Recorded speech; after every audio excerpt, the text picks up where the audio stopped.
21st Precinct, Sergeant Waters. Yeah, that's right. Well, what's the trouble over there? Going what? Who's doing that? Well, who told you to call? Was the policeman there? You are by transcription in the muster room at the 21st Precinct, the nerve center. A call is coming through. You will follow the action taken pursuant to that call from this minute until the final report is written in the 124 room at the 21st Precinct. All right. Tell the officer I'll send someone around there right away. Yeah. You tell him right away.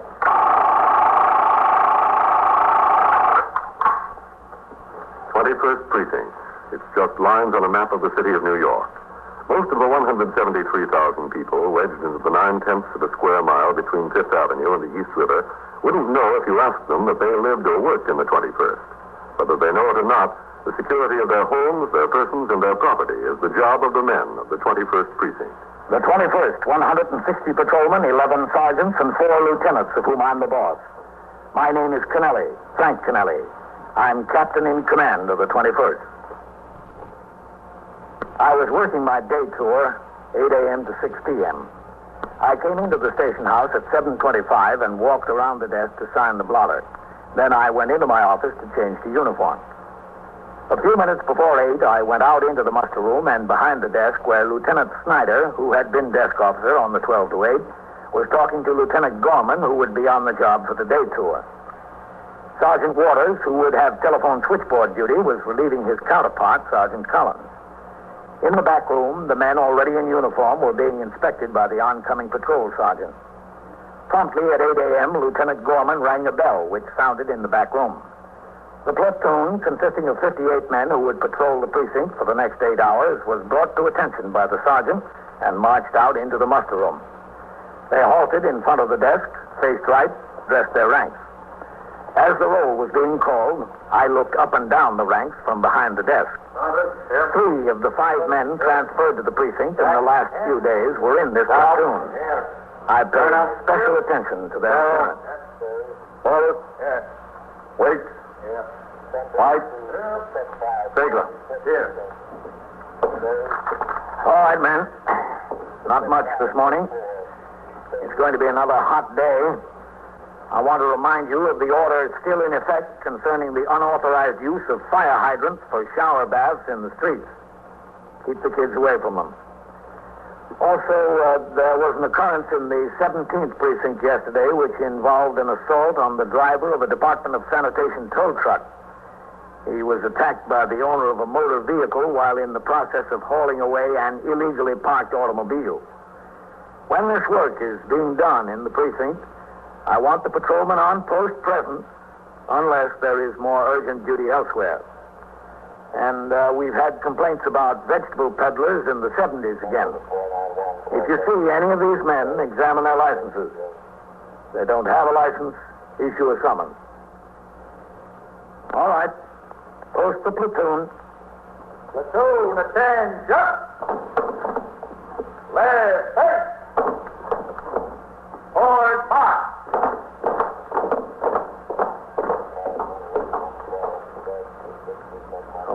Lieutenant. Yes, sir? I see you got posts 7 and 9 doubled up. Yes, sir. Egan has a case in court. What time do you think you'll be back on the job? Before noon, I hope, Captain. Who's over there? Pagano, Captain. You know, things have been pretty rough at the playground over there the last couple of days. You better let Pagano handle 7 and double up 8 and 9. Yes, sir. I'll switch it around. As soon as I make that first ring. Oh, we still got that strike at the print shop over there. That's on 8. Well, don't you have someone on a fixer at the strike? No, sir, not today. They said it was pretty quiet yesterday. Only 1 or 2 pickets. No trouble. Oh. Figure the man on post could handle it. Well, double up 6 and 9 instead of 8 and 9. Yes, sir. That'll be all right, won't it? Yes, sir. Oh, is there any hot coffee back there? Yes, sir, I think so. Sergeant, is there any hot coffee? Yes, sir, a whole pot. Well, I got it. Well, you got what, lady? You told me I went and got a summons you to arrest him.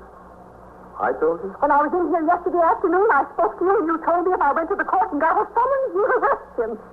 Lady, I wasn't here yesterday. I've been out for 2 days. Well, somebody told me. Somebody sitting right where you're sitting now.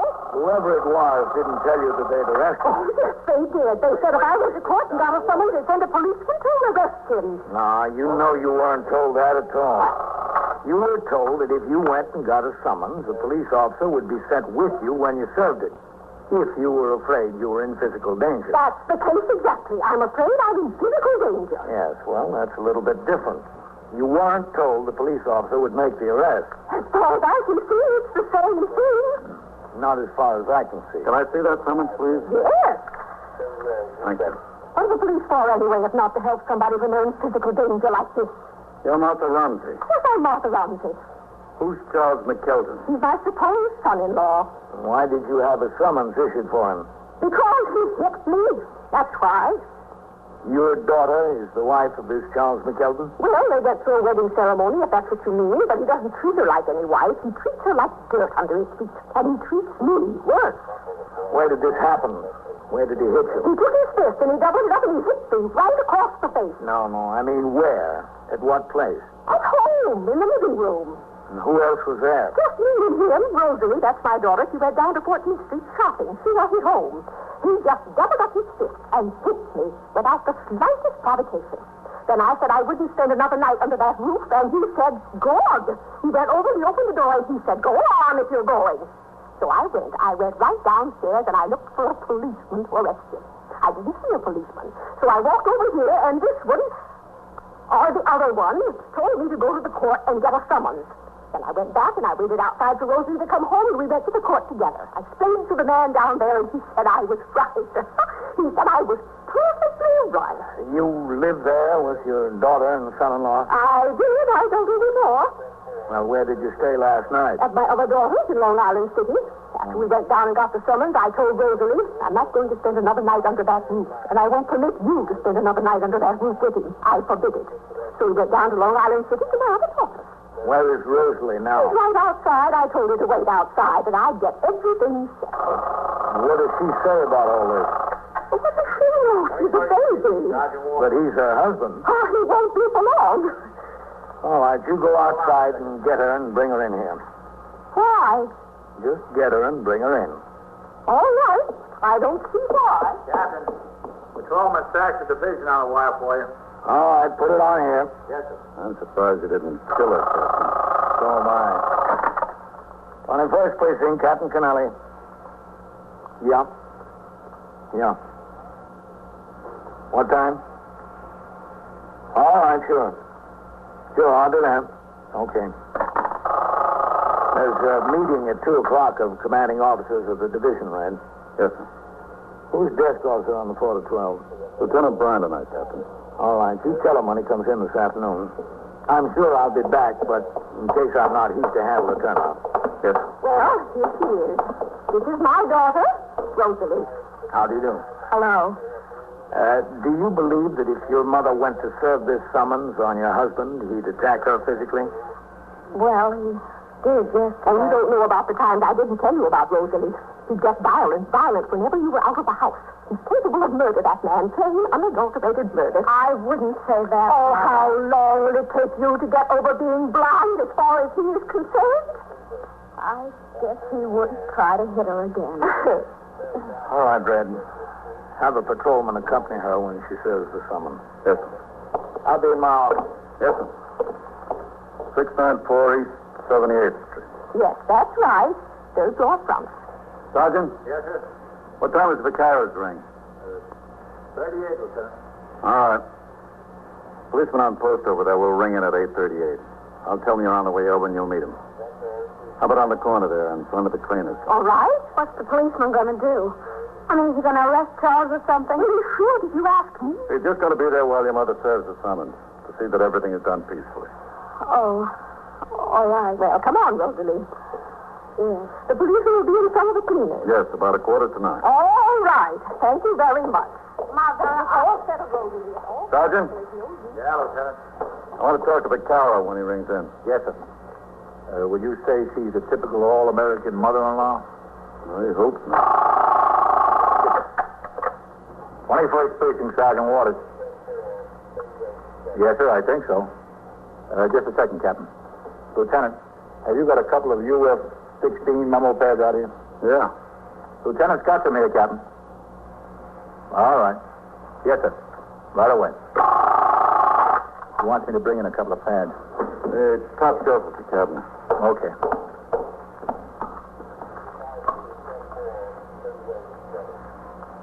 Where? Right there. Oh, yeah. I'll be right back. All right. Captain. Come in. Yes, sir. Here you are, Captain. Oh, thanks. Yes, sir. Is he sending somebody to stand by while she serves the summons? Yes, sir, the Carol. Okay. I don't know why, Captain. Doesn't look like she needs any protection. Well, it's a good idea anyway. Maybe he does. You are listening to 21st Precinct, a factual account of the way police work in the world's largest city. Except in a few specifically defined instances, under the laws of the state of New York, a police officer may not make a summary arrest for a misdemeanor or issue a summons for an offense unless the act of violation of the law is committed in his presence. Similar statutes prevail in most states. These provisions of the law, specifically designed to protect the rights of the individual, often cause aggrieved complainants to believe that law enforcement officers are lax in their duty when they refuse to take action on a complaint and direct the individual to the magistrate's courts in the city of New York or to the prosecuting attorney or a justice of the peace in other localities. The fact is, if a police officer in the city of New York made a summary arrest in such a case without being a witness to the crime or offense, both he and the city might be liable to civil action for damages brought by the arrested party. Proper procedure, therefore, is to suggest to the offended party that he secure a summons. Once the summons is procured, a police officer will be sent along on request of the complainant to preserve the peace while the summons is being served. In the instance at hand, the complainant, Mrs. Martha Rumsey, and her daughter, Mrs. Rosalie McKelton, walked to the corner where it had been arranged for the patrolman on post, Paul Vaccaro, to meet them. He was waiting at the designated spot. Well, here we are. Are you Mrs. Rumsey? Yes, that's right. This is my daughter, Rosalie McKelton. Hello? How do you do? I understand you want to serve a summons? Yes, that's right. Her husband hit me and he cursed me. He made all sorts of threats after, didn't he? Well, I don't know, Mother. I wasn't there. You don't doubt my word? Of course he did. He's a potential killer. Believe me, he's a potential killer.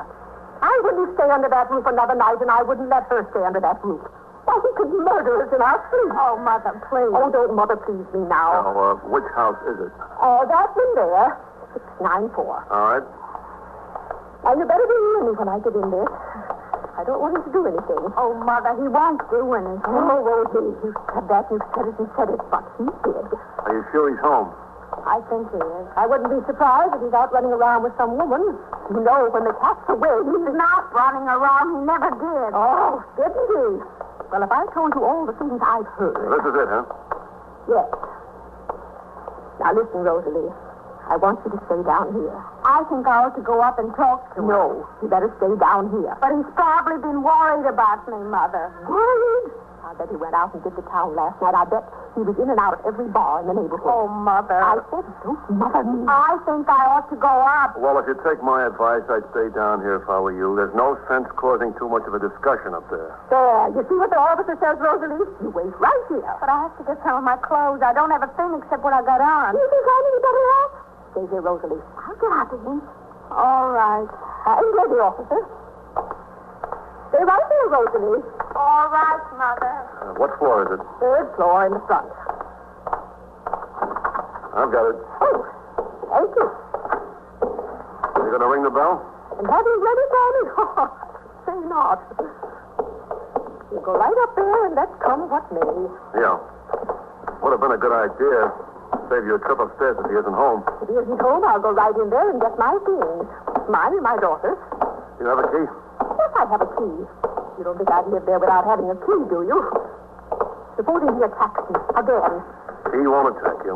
You don't know him. How can you make a positive statement? That's what I'm here for, to prevent something like that. Well, just make sure you prevent it.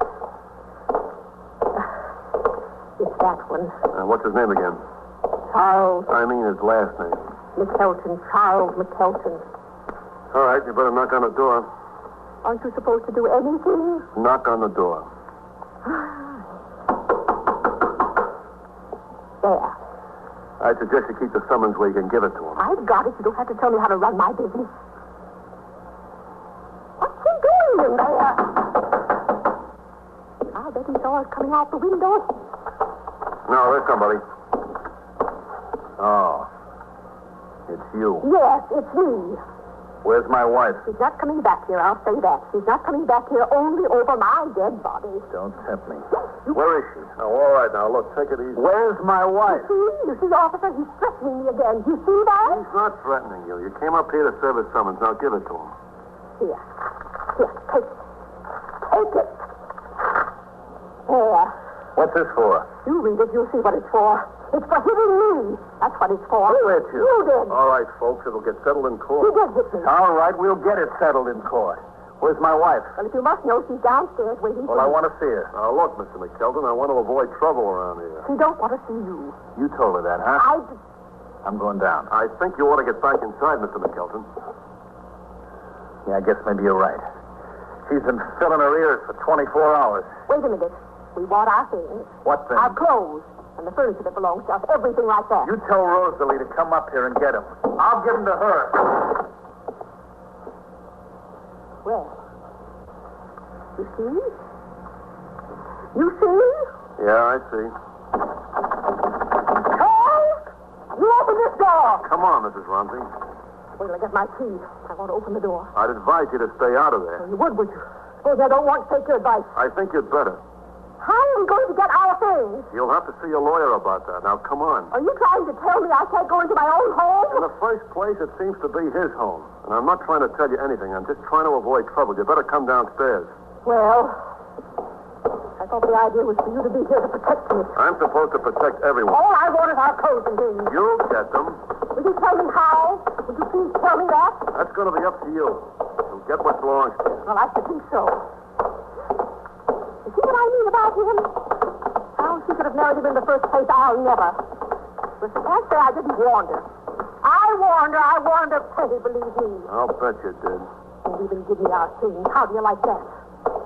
Wait till I get into that court. I'll show that one. He has to come, don't he? You serve him with the summons. He has to. You want to know something? Huh? He won't. Go ahead. I wouldn't put it past him to defy the law. I'd be just like him, shirking his responsibilities. Just like him. Mother, was he up there? Of course he was up there. I served him the summons. How is he? Is he all I right? didn't ask him. All I asked for was our things. He refused.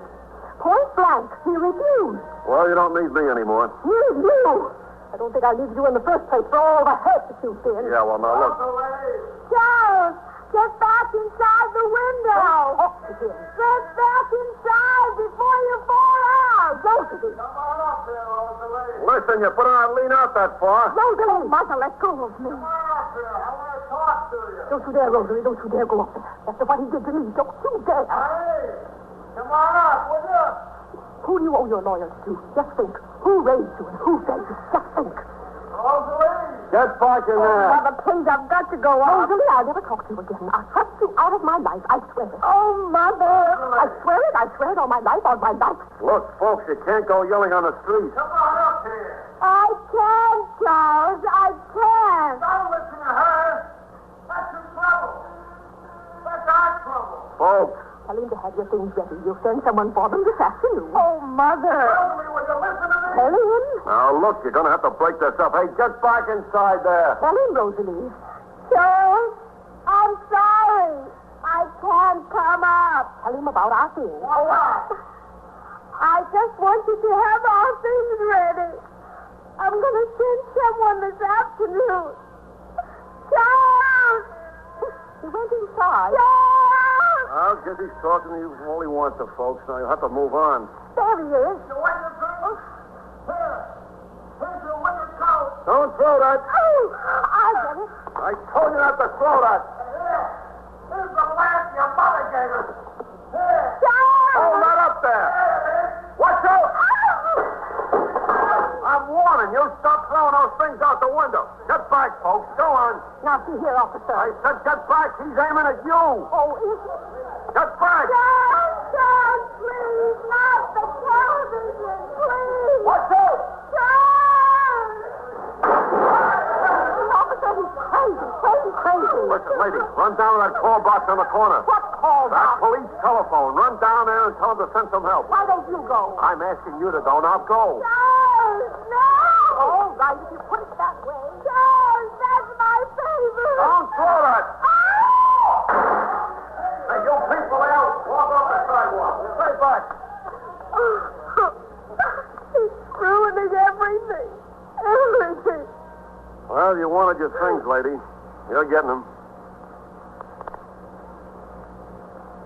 Patrolman Vaccaro correctly decided to wait on the sidewalk until assistance arrived. If he went upstairs and attempted to gain entrance to the flat, a pedestrian might have been struck and injured by an object thrown out of the window. He kept the onlookers back off the sidewalk and tried to convince Charles McKelton to stop the destruction of his own property. In the meantime, the call for assistance reached the station house. Sergeant Waters, on TS duty, notified the Communications Bureau, and a Signal 32, assist a police officer, was put out over the air. I had just gone out on patrol of the precinct in sector car number 3 with Patrolman Coley as operator. We were within 2 blocks of the scene when the radio call came over, and I instructed Coley to make the run. When we turned into the block, I noticed that Lieutenant Matt King, commander of the 21st Detective Squad, was in his car making the turn right behind us. All right. Pull up in there, Coley. Yes.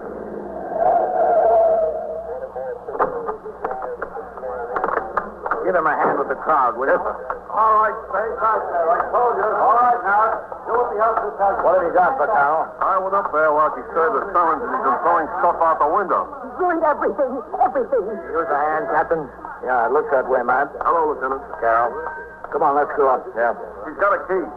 All right, good. You get it and come up after us. Yes, sir. Coley, handle things on the sidewalk. Yes, sir. No, not the mirror. Not the mirror. Right, Captain. Yeah. All right, let's go. Right with you. Lovely. He's the icebox. Yeah. I got it. Third floor front, isn't it? Yeah. What is he, a psycho? Mother-in-law came to serve a summons on him. Oh, yeah? She claims he hit her yesterday. With what? With his fist. These things over on the ground floor. I can't remember one, man. All right, take it easy. That's it there. Can we knock and see what happens, Captain? I think Vaccaro is coming with the key. Let's wait and try it. Maybe he doesn't have it bolted from the inside. Come on, Vaccaro. You got it? Yes, sir, I got it. All right, give it in. Yes, sir. I think we're all right. All right, come on. Put that down. No, let me alone. Put it down. Let goldfish. You want to grab it, Vaccaro. Let me go. Here, will you? All right. All right, take it easy. I got it, Captain. All right, sit down now. Okay. I'm all right. I'm fine. We were beginning to wonder. She gets me so mad. So mad. Who, your wife? Her mother. I could... All right, take it easy. She tried to break us up before we were married. She's tried to break us up ever since we were married. All right, she's done it. I had it with her, believe me. I guess they had it with you, too. I don't care. Good. She got what you wanted? Okay. We're finished. Brother, it was fun while it lasted. I got a lot off my chest. And a lot out the window. That's what I mean. There's your wife. Charles, You get out of here. I don't want to talk to you. Charles, what did you do? You go crazy. You want to know the truth? Yeah. And I feel terrific about it. You want to send me to Bellevue? Good. I'll get a little peace. Oh, you shouldn't have ruined all our things like that. You shouldn't have walked out on me. She told me you hit her. That's a lie, and you know it. Well, She said you did. If you'd have stopped listening to your mother and go up and listen to your husband once in a while, things would have been all right. Oh, but boy, I feel good. That's some way to let off steam, you know. Just throw everything right out the window. Did you ever try that? No, I can't say I did. You know, Rosalie, if your mother was up here, I'd have thrown her out the window, too. And if she'd come up here right now, I'd do it. Cops or no cops. That's how good I feel. All right. Just settle down. I'm all right. I'm fine now. You don't have to worry about me, Kent. Oh, right out the window, boy. Well, Rosalie, yes, where you going? downstairs. No, you're my wife. You stay right here. What about Mother? Well, what about her? Except that she's moving in right now. Well, if she's moving, I ought to get her things together, don't you think? Yeah. Get them together. All right, honey. I will. I will, right now. Oh, boy, I feel like $1 million. I should have done that a long time ago. Well, if you had, you'd be back home with your wife now. Well, what do you mean? She's here. Yeah, she's here. But it looks as if you're going away for a while.